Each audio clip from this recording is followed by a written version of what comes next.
Assalamu alaikum wa rahmatullahi wa barakatuh. Today inshallah we're going to talk about the long vowels. Qatada asked Anas about the recitation of the Prophet Muhammad sallallahu alaihi wasallam. So Anas said, كان يمد صوته مدا.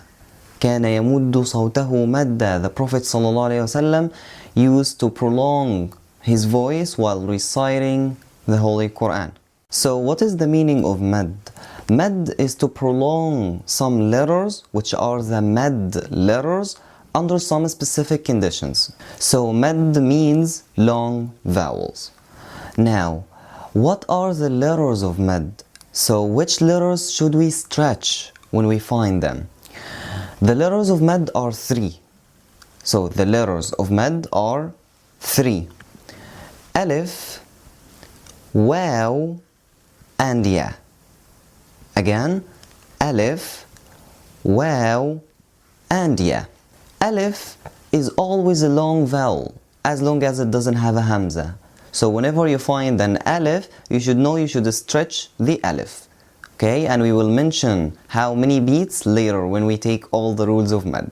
So as we mentioned, alif is always a long vowel. Now we still have two more letters, waw sukun and ya sukun. Waw sukun and ya sukun have two cases. Sometimes they will come in the case of mad, and sometimes they will come in the case of lean, and we will mention the difference now. The case of mad is when you find waw sukun preceded by a dhamma. So when there is a dhamma on the letter before waw, that means waw is a long vowel, we call it a letter of mad.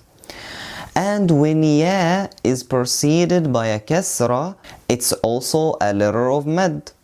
So waw should be preceded by a dhamma and ya should be preceded by a kasra to be long vowels.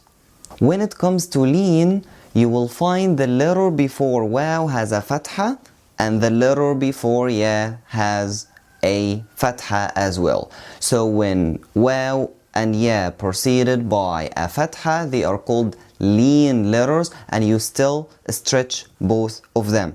So you stretch the long vowels or the mad letters, alif, which is always a long vowel with no hamza, waw sukun, which is preceded by a dhamma, ya sukun, which is preceded by a kasra, or waw sukun when it's preceded by a fatha, or ya sukun when it's preceded by a fatha as well. And we will take examples for every and each kind of these now when we mention the types of mad.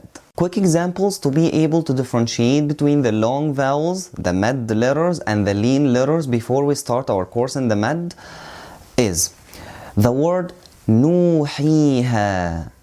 Nuhiha. Actually, this word has all the letters of mad with all of their conditions. Let's see. Nu. This waw is a waw sakinah, and it's a letter of mad. How did you know? Because it's preceded by a dhamma, so it fulfills every condition. Waw itself has sukun, and there is a dhamma on the letter before it. Hi. Nuhi. This ya is a ya sukun, and it's preceded by a kasra as well, so it fulfills the two conditions. Ya itself has a sukun and it's preceded by a kasra, so it's a long vowel or a mad letter.